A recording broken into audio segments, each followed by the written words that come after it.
This is the Horse Radio Network.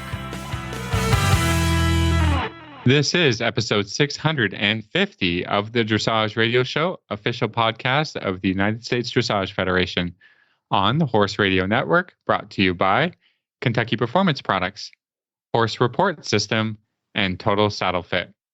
On this month's USDF episode, we are going to be joined by Ruth Hogan Poulsen to talk about Freestyles. Then, Tony Sandoval is back for some fitness tips. And after that, Jaralyn Gibson gives us some judges' tips.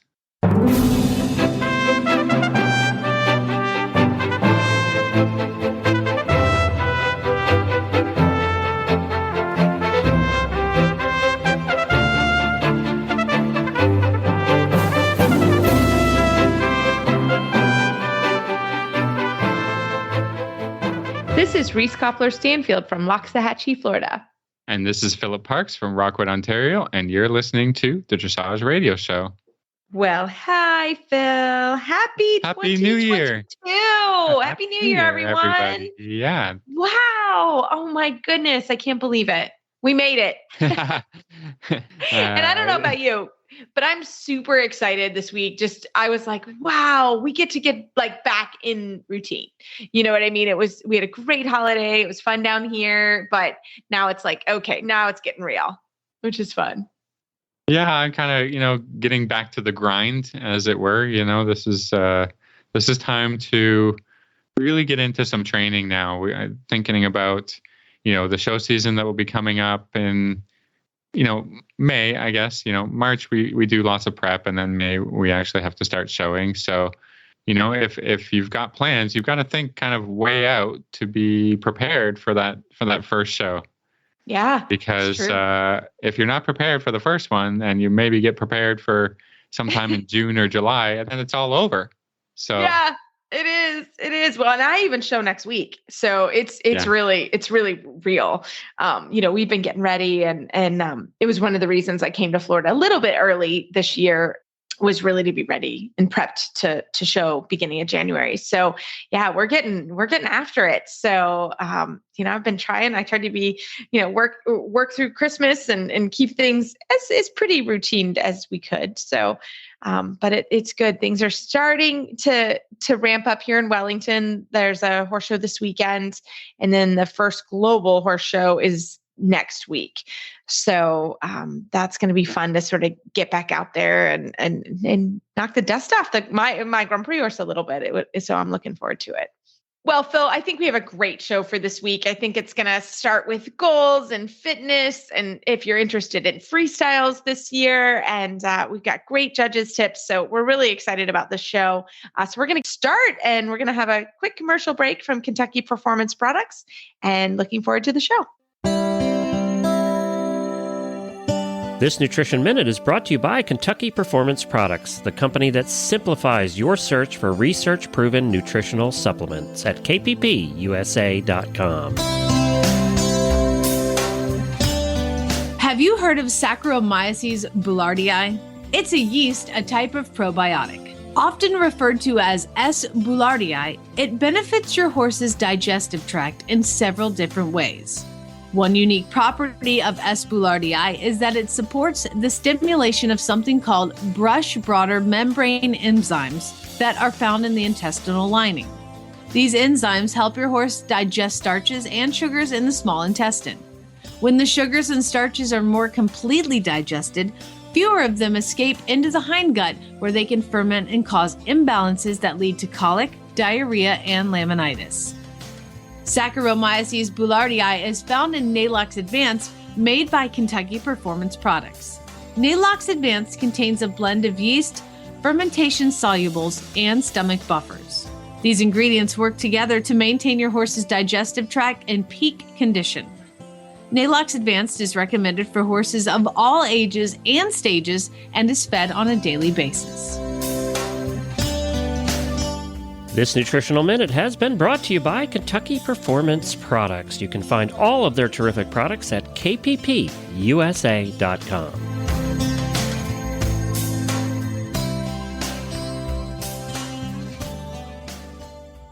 Founded in 1973, the United States Dressage Federation has become the largest organization to represent a single Olympic equestrian discipline. At nearly 30,000 members strong, USDF is your connection to dressage education, competition, and achievement. Visit USDF.org to learn more about USDF education, competition and award programs, and to shop our online store. Again, that's USDF.org, your online destination for dressage. Well, tonight we have FEI rider, trainer, Paralympic coach, and author of the Dressage Riders Journal, Ruth Hogan Poulsen, on the line. Ruth, welcome back to the show. Thank you very much for having me again. I always enjoy our discussions. I know we have a great topic we've not talked to you about, and you do so many freestyles and design a lot of freestyles. So we wanted to talk about that for anyone who, wants to do a freestyle in 2022. So I'm just going to hand the mic to you and tell us, if I want to create a freestyle, how would we go about doing it? Well, there's certainly a number of ways, but I can tell you my way of what I do for my students and my clients and myself. A number of my students who I see every day, which is easier to do a freestyle for somebody who you work with every day. But then there's also, I'd say more than half of my freestyle clients are from way out of town, Nevada or Washington, or I'm up north and they're down south. So I don't actually know them. So I do have a couple of different processes myself. Having said that, there's a lot of folks who really want to explore the journey of making their own freestyle from start to finish. And certainly technology these days is a lot better and a lot easier to access with music editing programs online and things of this nature. And I encourage people to really participate in building their freestyle, whether they build it with me and I make their freestyle, or they want to try it and do it on their own. And I think really, for me, the difference in what I suggest is what their long-term goals are for the freestyle. If you're doing schooling shows, or you've never written to music, or you're quite local and you're just getting your feet in the water, then really spending the time and playing with it and trying to do some of the work yourself is good. And it's also beneficial at the end when you want to upgrade, because you actually know how much time and work it takes to put into making and riding a really good freestyle. Yeah, I just want to know, what's the first step? Maybe I email you and I say, I'd like to put together a freestyle. We haven't worked together before, but, I assume that I should shoot some video of my horse so you have an idea of what's going on. But you tell me, you let me know. So the first questions and discussions we have on the phone are about what the goals are, what the time frame is. You'd be surprised how many freestyle emergencies there are. Okay. I didn't realize I needed to make a freestyle for the Young Rider Championships, and it's in 3 weeks. That's pretty tough to do. Yeah. It takes months and months sometimes. So those are the first questions I ask, are what are your goals? What is the time frame? What is your budget? How much do you want to participate? And what I mean by participate is, especially for my clients who are not everyday students, I don't know them. I've never seen their horse. I don't know how they ride. I don't know who they train with. So I need a feeling for, I don't know these horses. So the beauty of the freestyle is that you're supposed to enhance the qualities of your horse and maybe hide a little bit the weaknesses of your horse. So if I don't know you or your horse, you and your trainer know your strengths and your weaknesses better than I do. So I do ask first for what their thoughts are about what kind of music they foresee for their horse. And I ask them to send me quick links to something they think is maybe the music they'd like to listen to. And that's also quite shocking sometimes to get back. Right. Yeah, that's an important. Yeah. Often the music that you think is representative of your horse's trot is actually not trot music. Or maybe you have such a vision of yourself and your horse, but only you see that. And really, when you're competing in the freestyle, you've got to please the judges and the audience and yourself and the horse. So you've got 4 elements that needs to cohesively work together. I think a lot of people, sometimes I literally listen to people's music and I can see the horses just, they don't like it. And I can understand that, because I actually personally don't like a lot of the violin sound. It makes me anxious. I just don't like it. And so I can kind of understand why a horse would be like, oh, I don't like that kind of music. So I actually think that's important. It's important. It's really important because your music is supposed to accentuate the beauty, the harmony, and make it look like the horse is dancing to your music, not running away from your music or shirking from your music or anxious from your music. And of course, you have to please the judges if you're riding competitively. And having said that, though, I do want to say that I encourage a lot of times my students and others who are not competing to also ride to music, because I think it really can help rhythm, which is the first thing we're judged on every single time we do ride down the center line. We're judged on rhythm, relaxation, and harmony. And so if you're not competing, but music can help you do those things, it's a wonderful training tool. So I encourage people to ride to music even if they're not competing with freestyle.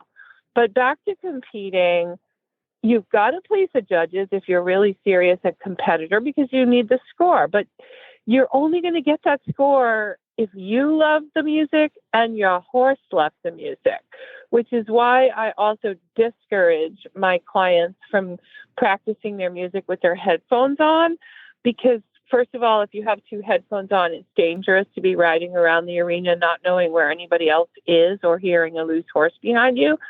But also because the horse can really feel the rhythm. And I do some clinics, musical freestyle clinics and riding to music clinics that I call Riding with Soul. And I have my assistant, and she has my sound mixer, and she's got thousands of pieces of music. And we can pick 8 different trot pieces with the exact same tempo.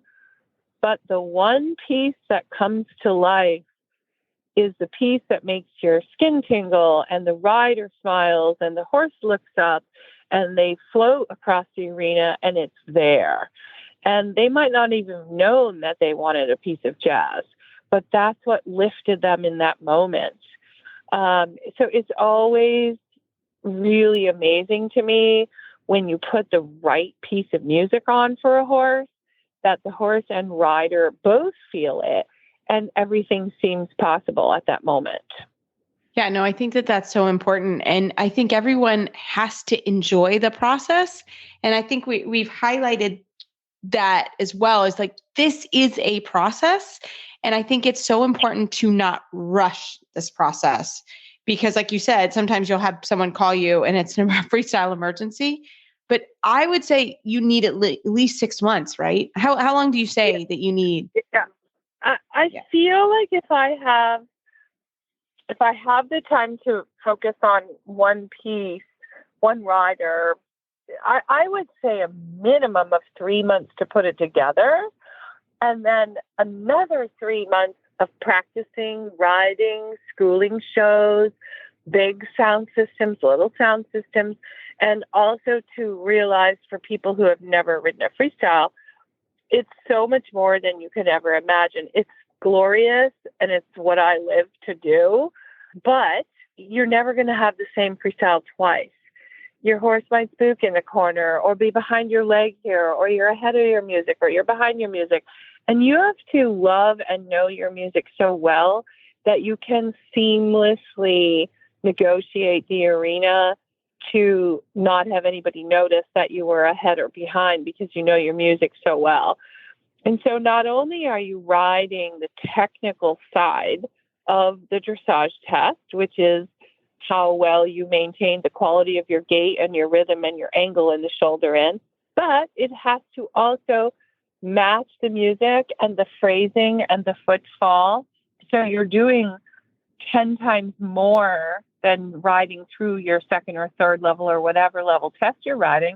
You're trying to present your horse technically correctly in a freestyle musical pattern that seems as if the music and the horse make the changes at the same time. So I'm wondering, Ruth, if you are also working on the choreography with riders, what are some tips or some things that you think about while you're putting together choreography? So when I have a client that I don't know, I highly encourage them and their trainer to work together to build an initial choreography themselves.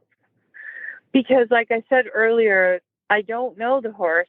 I don't know how handy it is, or, whether the walk needs to be going away from the judge because it tends to get lateral, or you want to highlight it, or the left pirouette is harder than the right. The rider knows this. The trainer knows that. Inevitably, what happens is that when we build a choreography or they build a choreography, we work on it together. But they've then shown me what they like to do, what they have fun doing, what they want to highlight and what they don't want to highlight. And then I might have ideas about where to place things or how to mix things or how to make a mirror image of this or that. But with my students or clients that I don't know, I really encourage them to do a lot of their own thought process for their choreography. Once I do that, then, the first thing that we actually do is get a video of the horse so I can just get a feeling of who the horse is. I'm looking at it totally objectively. I don't know the personality. I usually love to have a video from a horse show because horses are never the same at home as they are at a horse show. Some get bigger, some get smaller. I want to see where they're starting at the horse show, at the level that they've qualified to compete at a freestyle. It doesn't even have to be a test. It can be a warm-up. It can be whatever. But I want to see what that horse's presence and tension or lack of tension or laziness or too quick. I want to see what they are away from home. And once I see that, I do what I call a click track, and I take about 10 or 20 samples of, 25, 30 seconds a piece of different parts of their work. So I take a tempo of the footfall of the trot on the short side or the half pass or the medium trot or leg yield. And I look for an average beat per minute or the tempo of that horse's gait at that moment. And of course, I'm going to be having my opinion like, well, this horse looks a little anxious. We need to slow it down. So I'm not going to make faster sounding music. I want to have more relaxed, more tempoed, more cadenced music for the anxious horse. Or if I have a horse that's a little lackluster and needs a little kick in the pants to keep up the tempo, then I might create the tempo that's correct for the horse, but also the music in the background. The background music we call is going to have a little more energy, a little more spunk to it, and it's going to help keep the rider's energy up through the trot work. So I kind of get my feeling for what I would put to the horse, and then the rider and I both discuss, and we go back and forth, not just on the phone, but we send, I like this kind, I like this kind, what about this? Try riding to that. And we might go through 20 or 30 different pieces of whatever, trot music or canter music, until we find something that the rider loves, that the trainer loves, that the horse loves, and that I think that I can build a theme around. And that has to only start with one piece of music. It could be walk or trot or canter music, but you have to find that one piece that you love, that then it's my job after that to build the rest of the freestyle around that feeling of that piece of music. Yeah, that makes total sense. And again, I like how you said, number one, show me a horse show video. I think that's really important. And then I really liked how you said, show me some choreography that you like. I think that's important to sort of play around with that. That was always something, when I design my freestyles, I'm not so great at that. But my sister loves to do that. So my sister comes over and she will help me and we'll talk about it. And then we push it forward. And I think that that's a really good thing to say, like, maybe that's not what you like to do. Maybe it is. But this is a great time to sort of incorporate a lot of, team members in a way, because some people really like and think this way and some don't. I'm one of those that actually doesn't. So I need some input, right, on that. And once I'm being honest. I'm on the same boat. I'm just like, tell me what I have to ride and I will ride it. But if you want me to come up with it on my own, I just... So I have a great example of that. And I'm sure she won't mind me using her name, but a wonderful colleague of mine, Suzanne Hamilton, came to me about a year ago and said, make me a freestyle. And I said, okay, but, code is coming and we're super busy, so you're going to have to come up with your choreography. The eyes rolled back and Suzanne was like, no, I don't want to do it. And she's a Grand Prix with a wonderful new Grand Prix horse. And I said, you can do it. Work with your trainer and just show me some things that you can do that are hard for other people and easy for you. Show me what you like to do. And they did. And they came up with some fabulous pieces that then we tweaked left and right, but we had her basic structure of what she came up with. And then you know what? That freestyle was so much more personable to her and she was so committed to it. It's just been a delight. I mean, she's gone hay crazy with that freestyle. It's wonderful. I've had it happen in many places. So I feel like there's a lot of riders who don't know how actually wonderful and passionate and rewarding it can be. So they're like, give me the pattern and I'll play the music. But, when we watch that, it looks like that. It looks like you're riding a pattern and there's music playing. But if you're invested in your freestyle, choreography-wise, music-wise, it means a whole lot more to you. And it's going to be so much more joyful at the end, not just for yourself, but for everybody watching. Yeah. No, I love it. And I think it's true. I mean, I think, especially if you don't have a lot of experience with it sometimes, or it's a newer horse and you're not really sure, I think it's intimidating and you're like, oh, I have to get this done. And it's going to, so I think, like you said, sometimes just go with your trainer and play with some stuff and it will become something that's really, really cool. And you're able to sort of dance with that. I also have a question though. Sometimes I have people that are sort of dead set on a certain piece of music. And you're like and same thing. I don't think she'll care if I won't use her name, but she's a very, very light, elegant horse. And she came up with, I mean, it was dark music. I was shocked when it came on, when she was like, we were getting ready for a competition and she brought this music. And actually I said it, another trainer said it, and 3 judges said it. And so finally she changed it. But so it's a problem that we have as freestyle designers and I'm also a rider and a competitor. So I know where that's coming from. And I will say that my most difficult clients are actually my junior riders who have never done a freestyle before. And they have all these grand ideas of what they want. And I respect that because I want you to come with your opinion. However, you also have to, if you're going to hire a professional, you've got to listen to what their opinion is, and there's going to be a place of compromise. It should never ever be that the freestyle composer or editor of the music says, this is your riding music. It shouldn't be like that. You do have to love your music. But if the person that you're getting help from says, wow, I kind of see her as a ballerina, and this kind of sounds like heavy bass background punk, you've got to be open to listening to people who have had the experience of what works and what doesn't.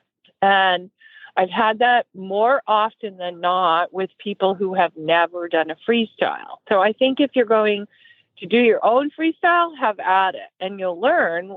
But if you're going to pay somebody to do your freestyle, you really have to take into their experience of what may draw the best out of your horse, even if it's not really your favorite kind of music. Yeah. No, I think that that's actually really important to remember, especially, again, there is a reason why you hire a freestyle choreographer. I always have. I mean, I there is no possible way that I have the talent to do it myself. But that is true. You need to take into an account what they see. And I will say, of all the freestyles I've done, only one did I come in knowing what music I wanted. And really, really pretty determined. My current freestyle, my International Grand Prix, is to Remember the Titans. And I have always loved that music, and I have always wanted to have a horse to do that music. So when I started competing bingo, I thought, oh, it's my time. I've always loved it. But and it still had to work. And we still, so that was really, we still had to work. And that's what my choreographer said, like, oh, let's see if it works. And it does work. And I love it. And I love riding to it. I've always loved that music. But all other, however many I've done in my career, I've never, ever come in. I've always said, oh, I really like this music, and it's never worked. So, and then, coming up with different music has been so fun. Yeah. So go in open is what I'm saying. Like, I did go in with that one. Like, I really want this music, and it worked. You had that in your stash, though. And that's a great thing to do. And I have my own personal stash of, this day, one day I want to ride to this music. I don't have the right horse.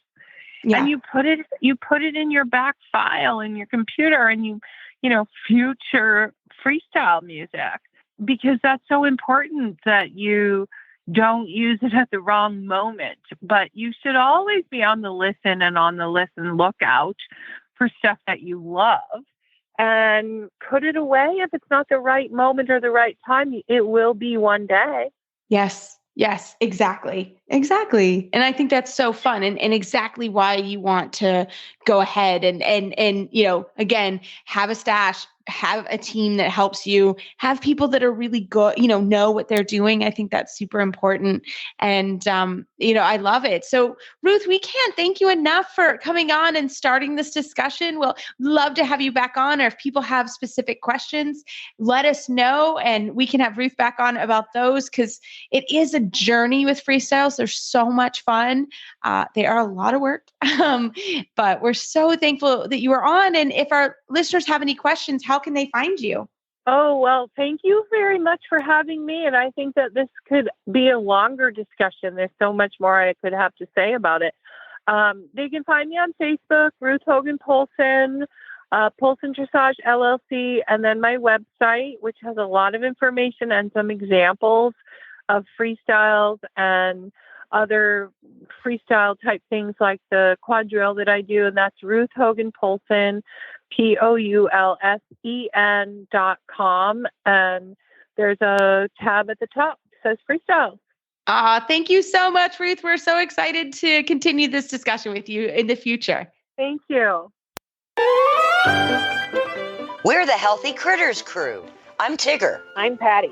And I'm Coach Jen. If you're a horse lover, dog lover, cat lover, llama lover, chicken lover, parrot lover, paw and hooves and feathers lover, Healthy Critters is for you. We have fascinating guests, nutrition tips, information on various critters, and the only talking Pomeranian dog on the radio. Hello, everyone. Join us for our bi-monthly laughter-filled romps on HRN. Brought to you by BioStar US. No trainer has time for endless phone calls and text messages informing owners of training progress and updating their teams on care plans. That's where the concept of Horse Report System originated, a centralized system that can help busy trainers easily communicate with their team and with each horse's owner about training and health needs. From there, the vision expanded to organizing demographic data needed for competitions, like microchip info, breed society, and sport association numbers, as well as storage for photos and important documents.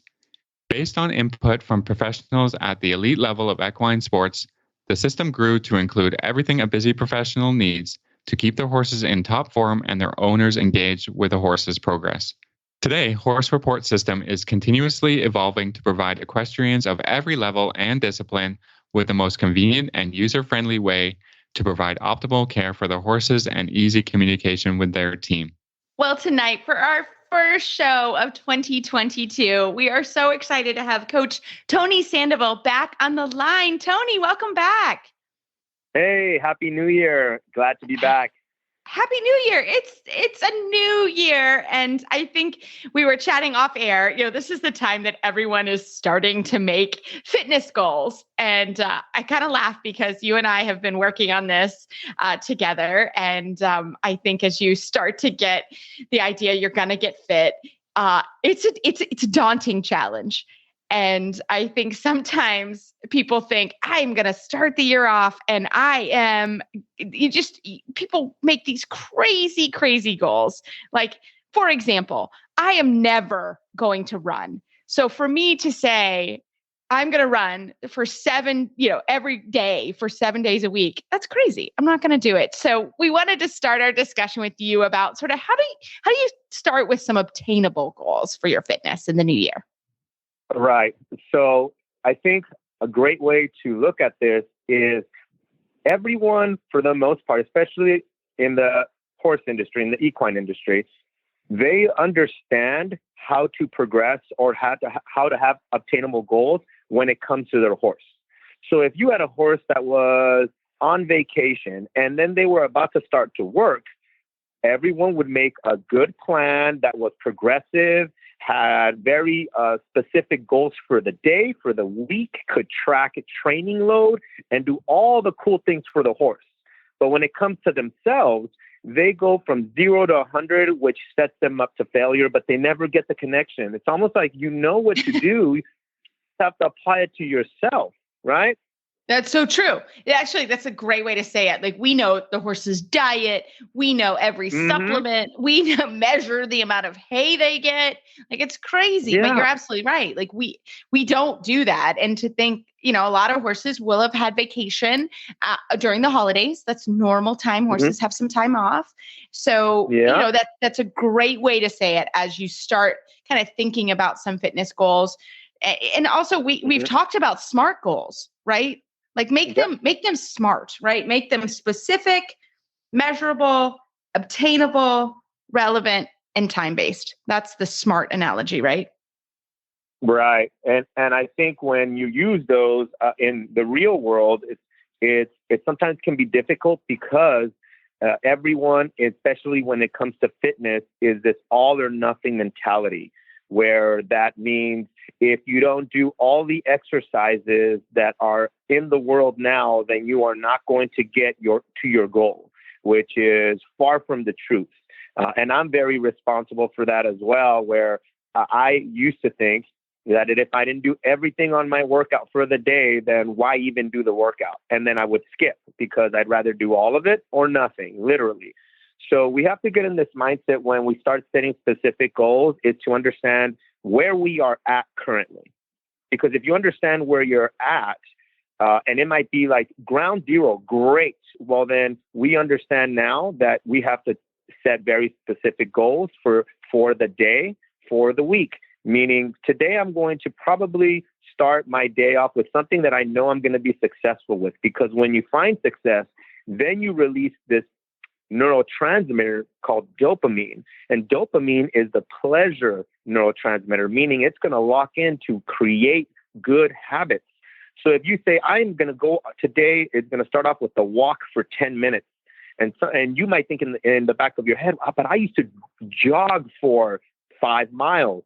Yes, but when you're starting off small is very important. So this 10-minute walk is just like a little flash of dopamine in your brain to go, tomorrow I can do something else. And then the next day. And by the end of the week, you've accumulated enough work that your body can A, recover from, B, create enough of an adaptation to see change, and then C, feel good about what you just did for the week. Yeah, no, I love it. That's such a cool thing. I was just going to say, like you said, you're kind of an all or nothing person. And of course, us as trainers, we're kind of the same way. And you got to think about it, returning towards back to how we train the horses. It's kind of like, you go out and your plan is to do, wherever you are in training with the horse, but I'm going to just, take a Grand Prix horse and say, today I'm going to ride 15 ones. But it doesn't always go that way, right? Right. Stuff happens, and we have to be able to change the plan. And so, in my own workouts and stuff, it's like we can get really defeated if we miss a day, for whatever reason. We get really busy or we don't feel good that day and whatever. And then we're like, well, why did I even start doing this? I think early on in the fitness programs in January, you can see that everybody joins the gym. And then you miss one day and you feel terrible, and then the next week you miss 2 days and you feel even worse, and then by February or March, you're not going at all. But I just I want to tell people that any day is a good day, just to do what you can. Right. Yeah. And I always try to be positive. I always try to give people information that is going to be helpful. But sometimes it is helpful to understand what the statistics say. And the statistics as far as having people that are compliant. Week 3 is when the drop-off begins. Week 3. So when I work with people, I try to make sure that by the end of week 2, we can start going over what we have done up to that point, because I'm trying to fuel the brain with this dopamine. That way, when week 3 hits and they start losing interest, or they feel at that point that they're too far gone to even start this journey again, that I am supportive and I'm keeping them focused on the next day, not anything other than what happened in the past, how they felt.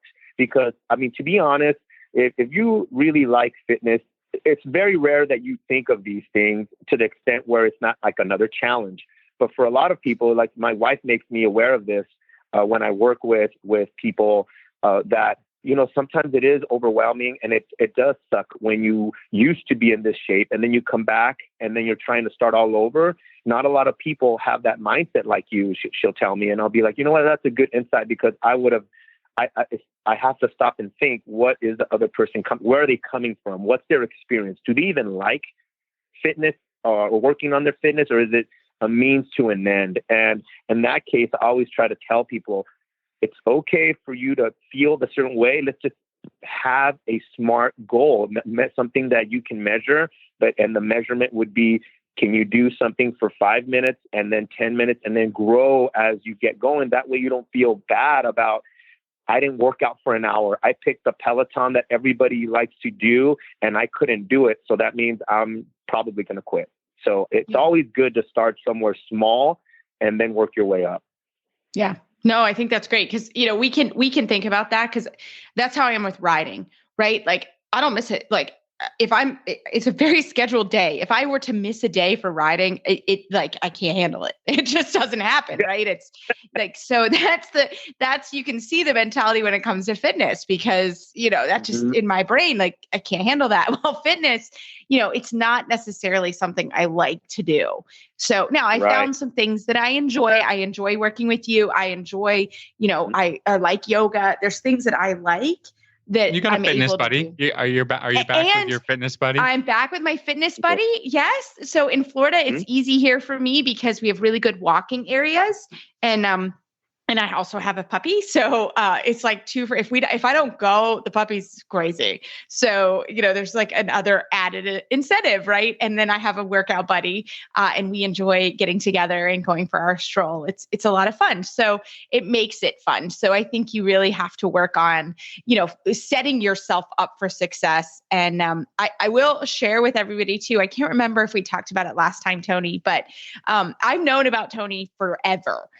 We have a lot of mutual clients, and I've had people, you have to talk to Tony. You really should work with him. He's great. And even being I'm a professional athlete, right? But I was nervous to work with Tony. I was really scared. I thought, oh my God, I'm not very fit and I'm not very good, and I'm not very coordinated. I have all these injuries and I have all these issues. And it took me a long time to call him and get started on our program. And I will tell people, if you find the right person to work with, Tony, you kind of not made fun of me, but you were like, why did you wait to call me for fitness? That's what I do. And I have people that do that for lessons too, right? They're like, oh, I needed to do this to call you. And I thought, why didn't you call me? That's what I do. So I am going to encourage people, like if you are on the fence about calling or getting a trainer, it has to be the right trainer. I've worked with the wrong trainers before. It didn't work. But don't do what I did, right, Tony, is wait to call, because you were like, why did you wait so long? So I do want to encourage people to do that. Yeah, the biggest, and you're not the only one. I get a lot of people that they will say, I felt like I needed to get in shape before I actually called you to work with you. And I went, what? Isn't that my job to help you with that? Yes. Why would you do that? So yeah, I heard on a video this week of something really clever that this other trainer uses, which I thought was brilliant. And he says that, you got to think about fitness as not something that is very short term. You got to think about it and be very particular on picking your mate, picking your partner, because it is almost like a marriage. Like, why would you're picky about all these other things, but then you'll jump at the first little, fad fitness program that you see on Instagram? And it shouldn't be like that. You should do a little bit of research. You should see if it's a good fit, because if you do find the perfect partner, sustainability is a lot easier. But if you hate doing the Peloton, but everybody's doing it, then that is not the right marriage for you, because yes, you may do it for 3 months, but after that, the Peloton is going to be another closet. It's going to hold your clothes because you never really loved it. So the most important part is to find an activity that you love and that you can see you doing this long-term for life, because that is going to really help you not only stay consistent, but not depend on motivation. Yeah. Yeah, no, I love it. I love it. Well, Tony, that's a great transition. You have a great couple of exercises for us, right? Right. Sure do. All right. I love it. I'm excited because I'm going to do these tomorrow. Yes. So on my Instagram account, I put up today a couple of exercises that really focus. And now I know for layman's term, I put low back, but what it really targets is your ability for you to hinge at the hip, which starts to incorporate the right musculatures of your hip and strengthen the muscles that help stabilize your low back. Because what happens is part of it, there's a lot of reasons why your back would hurt, but the main reason is, besides having some type of incident where you fell off a horse or you have, a car accident, most of the time when I find people that have back pain, it's all about their lack of mobility and strength in their hips and stability in their low back. So if you have issues with those, you will use your low back to try to help mobilize your trunk or torso. So think about it like this. If the job of the back, of the low back, those erectors, is to make sure that everything is so stable so that you have proper core engagement, you're breathing properly, and that's its only job, but your hips are not working, or your thoracic spine, that's your mid-back, we call that the T-spine. If those are locked up, the back will take over their duty. And now it's going to start being a mobilizer instead of doing its job, which is a stabilizer. And if you do that, your back will hate you, and it will tell you, it will scream at you how much it hates this new job. So this exercise that I put up on Instagram, it's called the Good Morning. And I modified it for riders, and I made it into a seated good morning, which you'll see the cables that you can use if you're at a gym, or using 2 resistance bands if you're at home or at the barn and you can have some room to do these exercises. It helps understand how to use your hips properly. And when you're leaning forward and then bringing yourself back up, it teaches the back how to stabilize.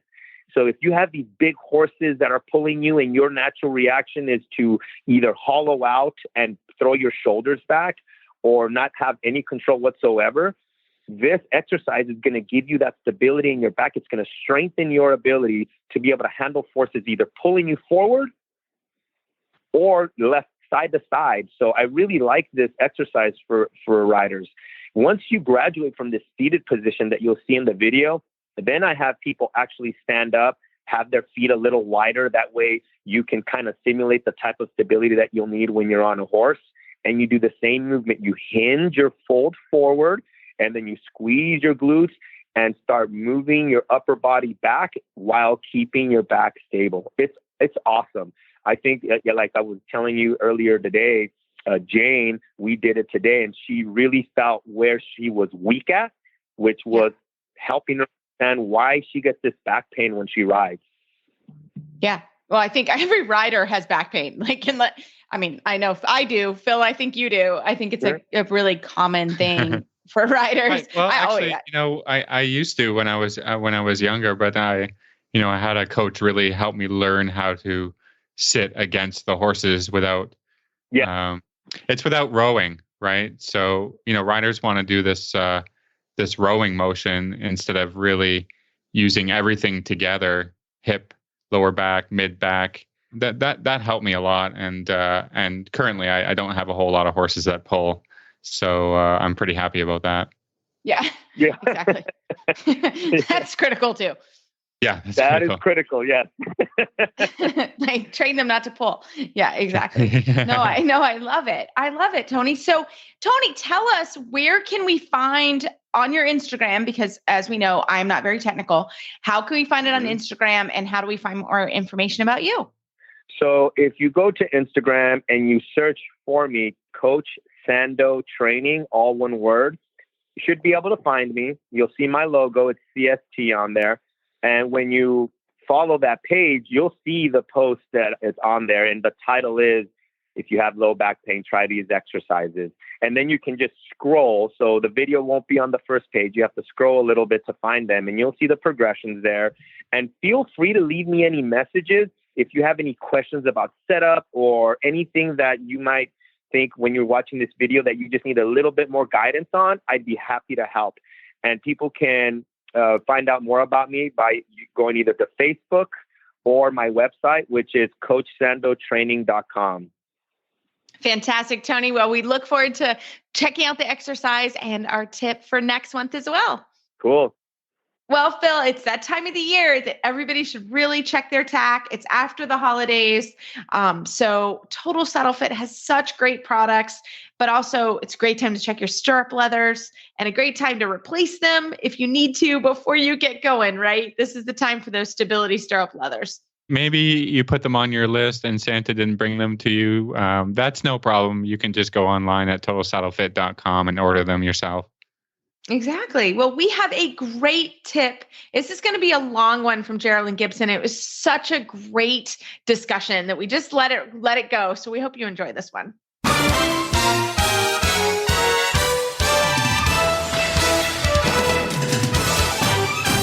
This week's dressage training tip is brought to you by Total Saddle Fit, home of the shoulder relief girth at totalsaddlefit.com.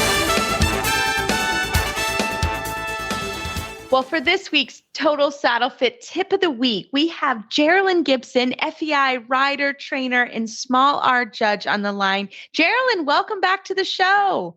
Hi, Reese. Hi, Phil. Well, happy New Year. Oh, we're so happy, and happy New Year. Thank you. You too. we wanted to start the year off right with a top 10 judges tip. We talked about it today, and I said, can you make a list of top 10 tips that you have for listeners as a judge? So I'm going to let you get started. Well, thanks. I was flattered that you asked me to do this because I'm only a sad small R. So I just judge training level, first level, and second level. No. You don't just judge those. Yes. You are good at judging those, and those are the hardest levels to judge and have nice things to say. And you're in the trenches, right? You're in the trenches. Right. Well, actually, I'm in the trenches, and I actually really do like it. It's really fun. It's not also, it also doesn't make you have like a stroke when it gets really complicated, which is nice. So I like that. I think it gets really complicated. I think it's very scary to think about judging training at first. I can't do it. So we're so thankful. You know what's funny about it? Actually, when you say complicated, what's really interesting, and I guess they probably do tell you this when they're training you, but it's, judging is really not hard if the riding is at least okay. And it's when the riding is bad and things are going wrong, that's when it's really, really tricky because you need to be able to give the feedback and try to say it positively or whatever, and it goes really fast and it gets really crazy. So that's sort of the exciting part about judging is that if it's a good ride, your scribe is happy, you're like a genius, you make sense of your comments, everything's working. And then somebody goes off course, horse goes backwards, 1 foot out of the ring, there's use of voice. I mean, when things start to go into the tank, it gets crazy in the judge's box, I have to say. It's pretty hard. I can't handle the stress. I can't handle it. So tell us, get us started on your top 10. I love it. Okay. So here's my list. 1, 2, 3, 4, 5, 6. It's a little bit more than 10. So you can tell me to stop if you want. So I kind of have two groups of tips, observations, and one of them is sort of like the novice group. So the amateur rider that you're pretty sure it's not their first horse show, but it might not be their second. It's their first time in the ring, and the kind of typical common mistakes and issues that people have that can be avoided with prep. Like you don't need talent, but you just need a little bit better prep and education. So first off, one little piece of advice around tack and equipment, which I see a lot, especially in the smaller shows. Less. I don't see it as much in Wellington or what have you. But there's a common problem where people will set their nose bands, not their flash, but their nose band, their cavesson, too low, and with a snaffle, and what happens if it's just standing there and you're looking at it, you don't see a point of tension. But when the rider starts using the reins, so the bit comes back a little bit, it creates a real pinch point between the lips and the cavesson edge. And I see horses like really cranky or flipping their head, or like horses that are really struggling. And then you look and you realize, oh gosh, every time the rider uses the rein, it's actually creating this outside problem. It has nothing to do with the rider's talent or the horse's obedience, but it's getting pinched in the cheek. Yeah. So I see that a lot, and it's really an interesting thing. So hopefully people out there will just check their nose bands and make sure there's enough space between the bit and the nose band itself that you don't create a pinch when you use the bit. It's not enough that it's okay when you're not using it. It has to, if you pull on it a little bit like you would when you're riding, it has to not pinch. All right, so that's for everybody. And then let's see. Beginner comment. Sitting trot in the first level. Don't do it if it makes your horse's trot it makes your horse's trot small or diminishes the quality of it. That's a big one. It doesn't matter to me if you know how to sit the trot in first level. All I want to know is that your horse can move big and freely and happily, all of that. I don't sit there and go, well, if you could sit the trot, then I know you were able to do second level. That's not the thinking of the judge, and it's not going to get you higher scores. That is a really, that's like a debate. That's it. Yeah. That's a great one because, again, some people ask me, well, should I sit the trot? I'm like, No, please don't. It's not a requirement. And along those lines, even for professionals, like if you're sitting a trot on a horse because it makes them more secure, but the trot is still okay, that's fine. But if something goes wrong, just post. I don't care if you go in and out of sitting trot either. You know what I mean? Like use that to your advantage. You don't have to sit. And I love that because that is a question too, right? Can I go in and out of posting and sitting? So I love that. It's not my job. It's not my job to care about that. So that's good. Don't worry about that. I love it. Love it. Okay. So still talking a little bit about sitting trot. When you are in second level and you're required to sit the trot, I think it's really common that riders on the novice side are pushing themselves to show second level when their seat just may not be ready for it. If your seat isn't developed enough fluidity to be able to have your horse trot just as well when you're sitting as when you're posting, then maybe you should reconsider if you're ready to dive into a licensed show at second level, because it's going to be really hard for us to keep your scores where they otherwise could be. It has nothing to do with your horse or your quality or whatever. If this trot is really diminished because the rider sits too tight and is like finding balance in the reins, then it's going to hold you back at second level. It's going to get commented on. And you still see a lot of that. It doesn't have to be perfect, but it just has to not really change the quality of the trot too much when you sit. I love it. That's a great one. Yep. Great one. Okay. Another one for particularly, again, more novice amateurs, what have you. The rider has a tendency to fall to the outside. So they counterbalance, they bend the horse in and they fall out. That's really common. And it's not always, I feel like when I see it, it's really extreme, which means nobody's been talking about it. It's been happening for a while and they need a trainer or a friend to talk to them about it. So double check where you're sitting when you're rising or in the can or whatever. You shouldn't be standing on your outside stirrup. You should always be even or a little bit on the inside stirrup, but you should not be standing on your outside stirrup. And then also making the horse have a much harder job of balancing through all of the exercises. Well, don't you think, Jaralyn, real quick on that one, I think you can set up a video camera in your barn or in your arena, or you can, my nephew's a pretty good videoer. I'm just like, sit video. Like he's good at that. So, my niece is getting better too. She's getting older, but my nephew's really good at it. And I pay him $5 and he's just like really good at that. Wow. So, but there's a lot of ways to look at that and to fix that, right? You don't have to just sort of be held captive to, I don't have mirrors or I can't see it, like, or even just set your phone on the edge of the arena or something on a tripod, whatever. Yeah. There are ways to look at that and check your seat. Ideally. I mean, and nobody's perfectly straight, right? Yes. But exactly. the degree of it is what is important. So you have to keep it within manageable parameters. Yeah. Well, if you're bringing it to our attention as something that you see a lot, then I guess it's you would call that a common problem, and to figure out a way to check on it before you go to a show. Mm-hmm. Yeah. Yeah. And it's one of what I do when I'm riding is I'll often just spot check myself, whether I'm rising trot or whatever, sitting, doesn't matter. I'll ask myself, I feel my feet and which of my foot is holding me up more. Really interesting. And depending on the horse I'm riding, I very often might be balancing on my outside foot. And I don't think about it until I tell myself to go looking for it. Yeah. Yeah. So, love it. So next one, inadvertent counterflexion. I see this a lot, especially in the first part of a test, because they come towards you and they have to, they're trying to make this what feels to them like a tight turn, training level or first level or second level.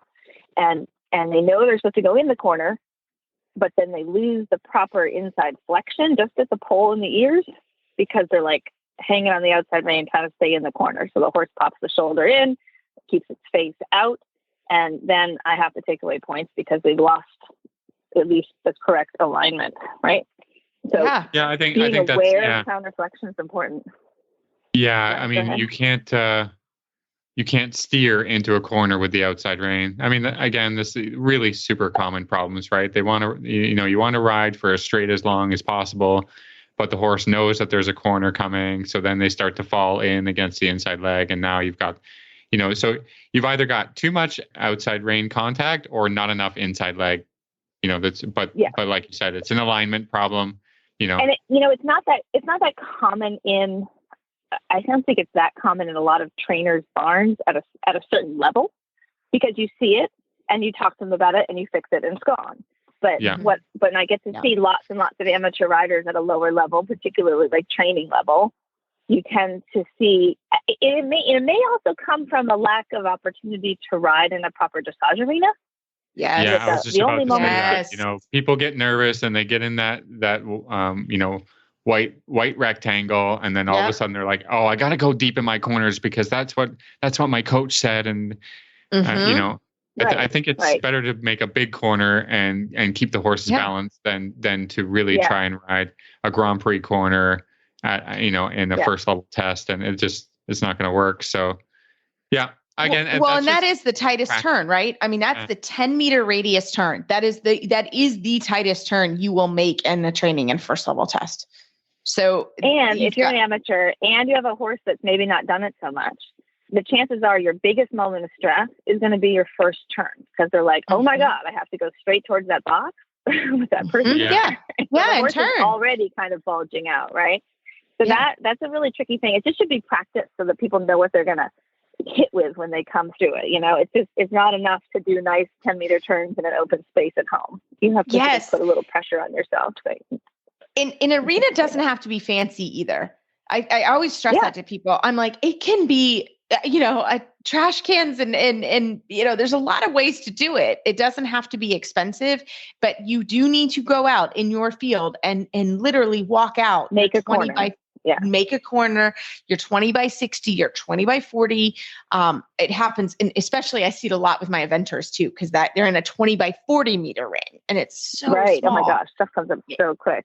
Yeah. It comes really quick, and they're used to riding in big jumping rings. And then they're like, "Oh my gosh, my horse gets so nervous in here." And I'm like, "Yeah, well, how often do you ride in that space?"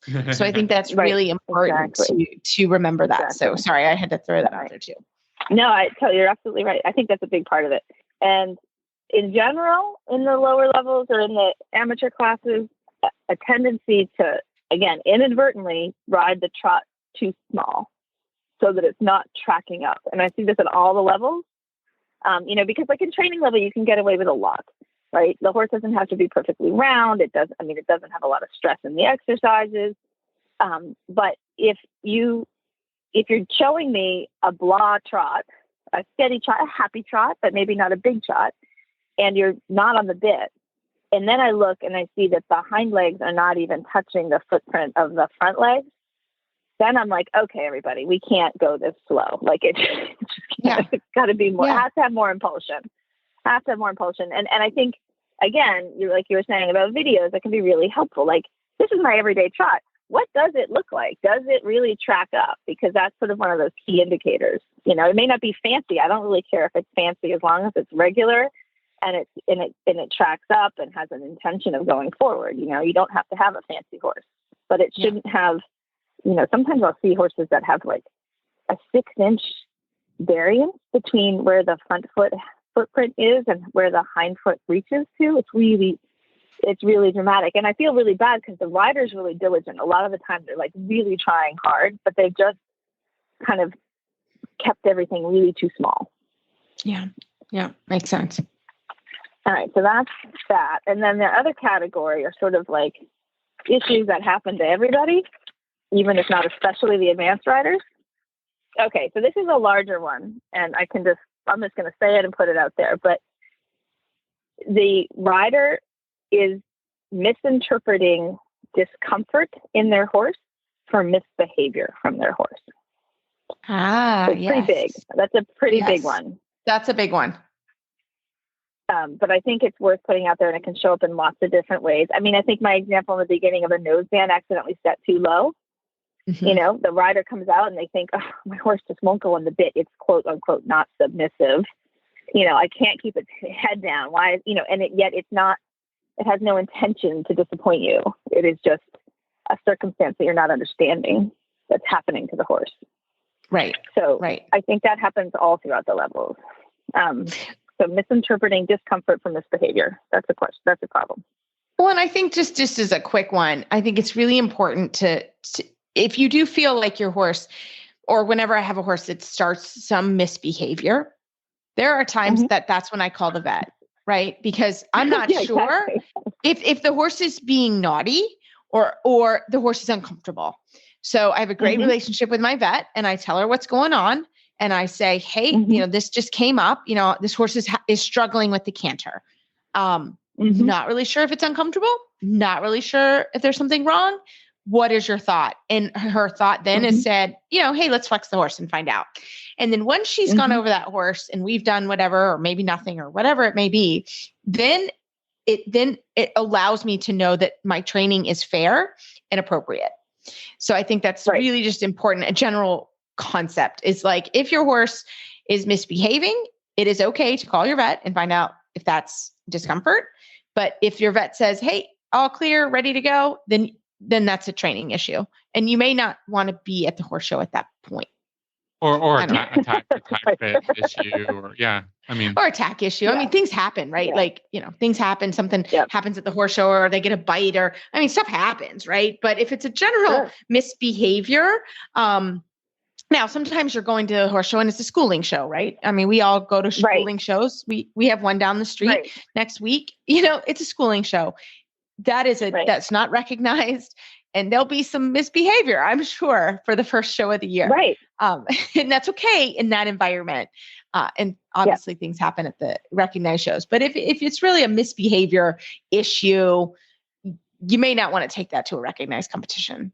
Just to put it out there. And also, and I think in order to manage that topic, discomfort versus misbehavior, as a trainer or rider, you have to have that constantly as an open question. You have to always think about what's happening and think it could be this, it could be that. Let's try to rule them out. Let's see what it is. So anyway, that happens a lot if you have center line, and sometimes it's where center line where the things come to a head. So, and they don't realize it until after they've left the ring that, like, okay, this really, whatever, is worse than I thought. Sure. So another one, a little less, kind of controversial, but a little less esoteric, is the comment I make all the time: BTV, behind the vertical. Yes. So you see it at all the levels, and you see it from the amateurs and you see it from the open riders. I feel a little bit unhappy when I have to make that comment, because behind the vertical is a known videotapable fact, but the score that happens when you have a comment of BTV can be very, very variable, very, very variable, because sometimes it's on a really big, fancy 8 or 9 moving horse with a professional rider, and it's behind the vertical. Or sometimes it's on a small sucked back, school pony that's been brought to this horse show, and not prepped or whatever, a different circumstance. And it's still behind the vertical, but it's going to get a lower score because all the other aspects of the movement and the ride in that movement are so much higher on the fancy horse that it's less offensive. But it can be like a deal breaker on the small horse, right? Because it was already at a 6, and then I have to take a point off because it's behind the vertical. If it was already at an 8 and I take a point off, it's still at a 7, the horse still wins with a 70%, but it was behind the vertical, and I took a point off every time I saw it, but it's still winning the class. And I think that's a real problem for how the scores get perceived by the people watching the rides. So you guys go.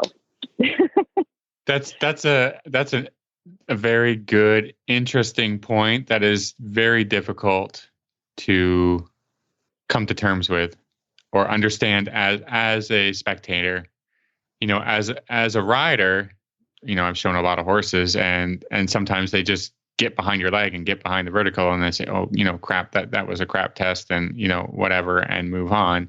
But I hadn't considered what the implications would be for that on, as far as, the rest of my competitors, like they saw my ride and, the horse was not good. And it's hard, right? Judging is hard. Until you're in exactly. Until you're in the judge's box and you realize, look, I'm giving you an 8, except for I'm giving you a 7 because it dropped its neck and got behind you in that moment, and I'm counting on it, but the class is still won by the person that had that problem.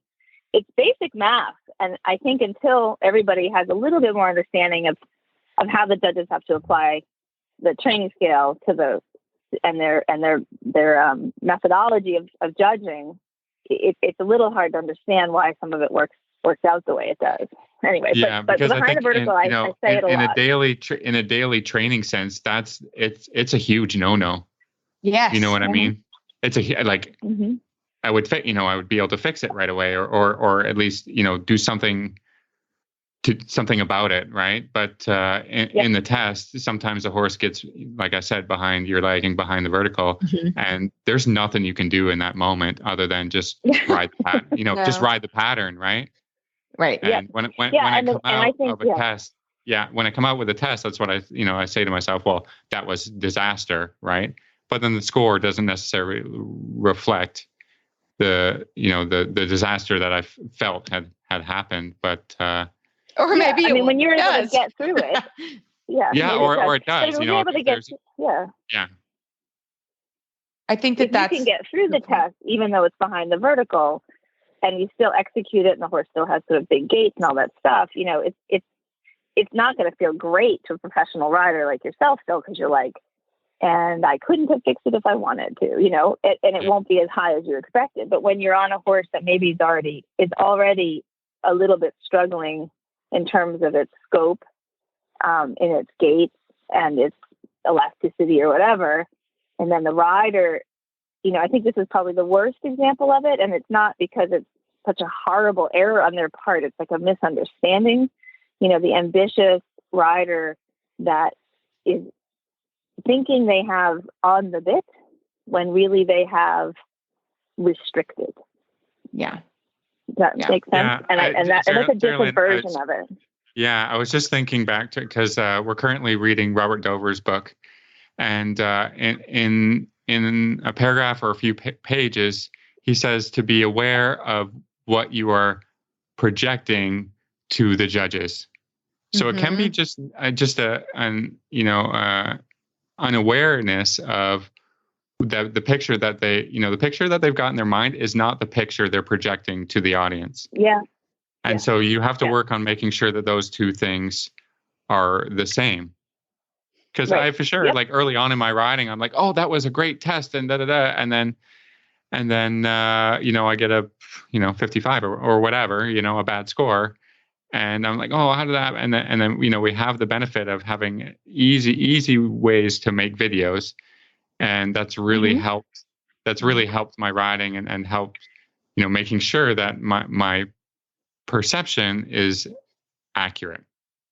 I guess that's what I want to say. 100%. So that's just a good point is, a lot of times you'll come out and be like, well, I don't understand that score. And people get really huffy. And then you're like, well, let's see this test sheet, right?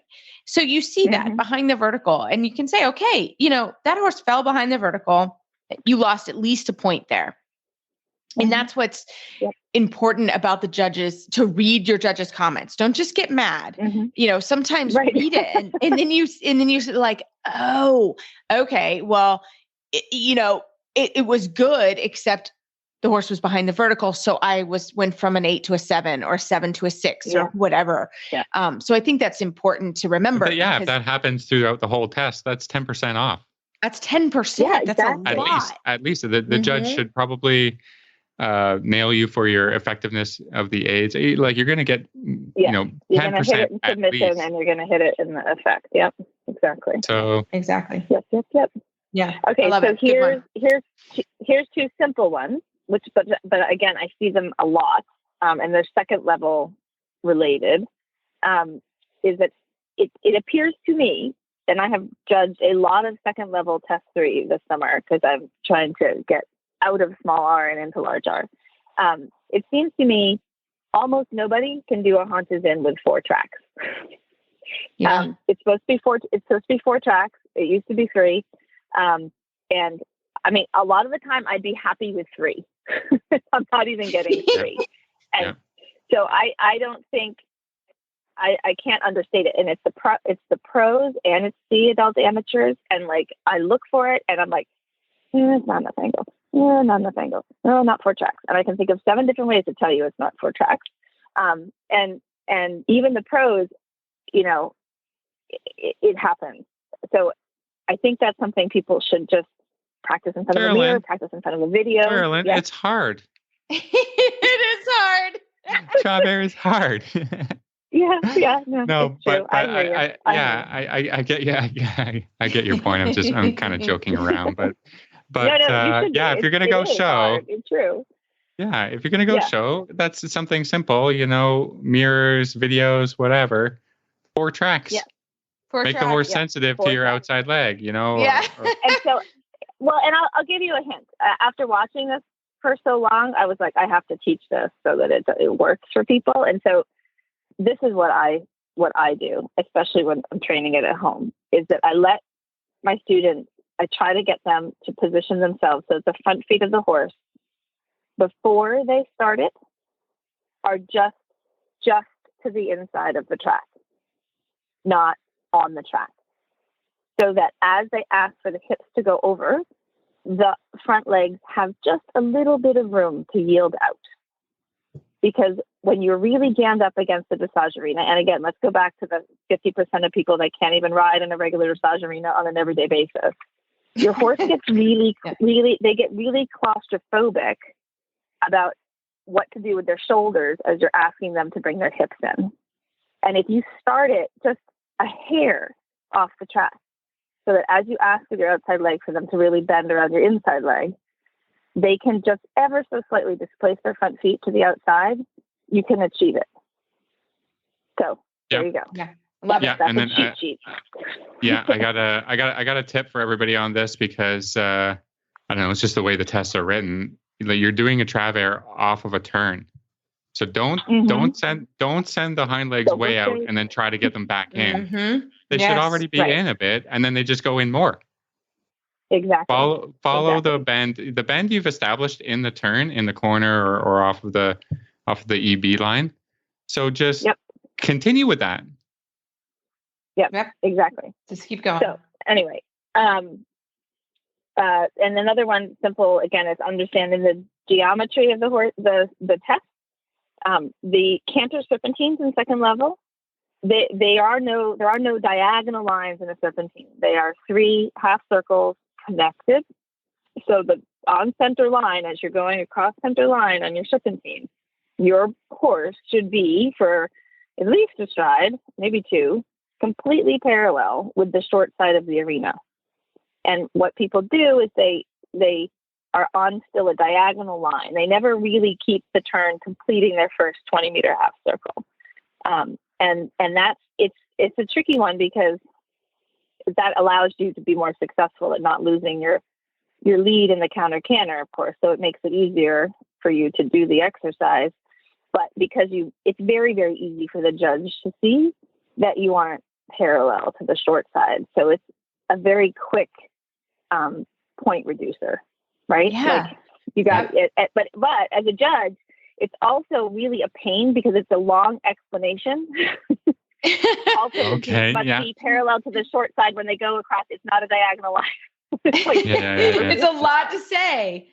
Yeah, so makes if sense. everybody could just learn that would be great. That would be awesome. That'd be great. I love it. That'd be great.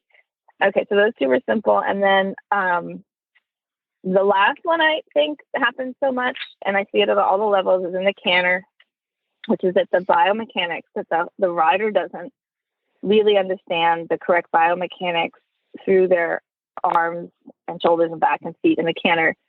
And they end up holding back at the moment that the horse is striking down in front in the canter.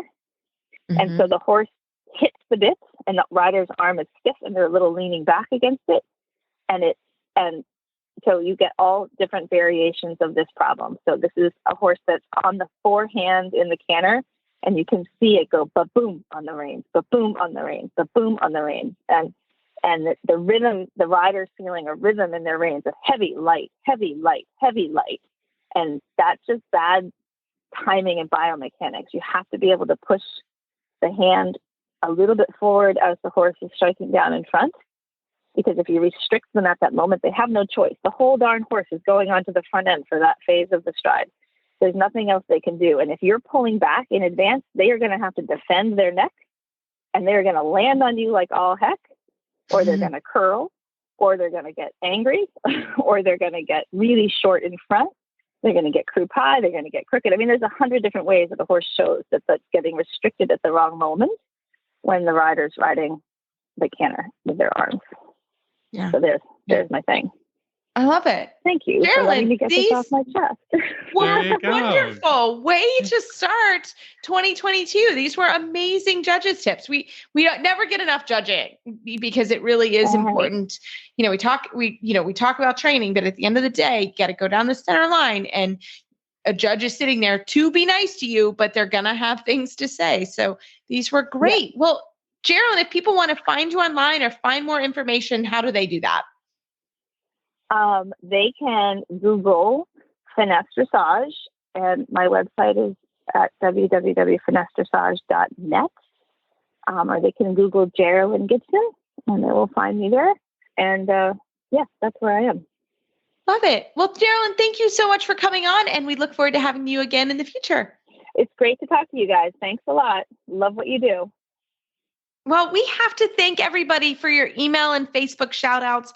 Keep them coming. We love, especially this time of year, we're starting to talk about programming and what we're going to be talking with you guys for the year. So we love to have ideas. So we've gotten some emails from everybody, which we appreciate and really welcome. So feel free to email about anything you want to hear about the show or things that we can do better or questions we can answer for you guys. We would love it. And we always welcome those emails. But just a reminder, we hope you were able to get the book club of the month or this quarter. We have The Gates to Brilliance from Robert Dover. And it's a great book. I've been reading it. That was one of my resolutions, Phil, was to read more and watch less Netflix. Not going to lie. So I've taken this book and I've really been enjoying it in the evening, and it's a really good read. I hope everyone enjoys it. So The Gates to Brilliance by Robert Dover. And we, if you didn't catch his interview, it was a great interview last month talking about the book. Well, as always, we love bringing you programming, and the United States Dressage Federation is your connection to dressage education, competition, and achievement. Visit USDF.org for more information. That's www.usdf.org, the online destination for dressage. You can find our show notes and links to today's guests on our website, dressageradio.com. Like us on Facebook, just search Dressage Radio Show. Follow us on Twitter at Horse Radio. My website is maplecrestfarmky.com, and my email is reese@horseradionetwork.com. You can find me best probably through Facebook, or my email is philip@horseradionetwork.com. I'd like to thank our sponsors. That's Kentucky Performance Products, Horse Report System, and Total Saddle Fit. Don't forget to check out all the other shows on the Horse Radio Network at horseradionetwork.com. Everybody, keep your heels down, your shoulders back, and we wish you a very, very happy new year and excited for a great year in 2022.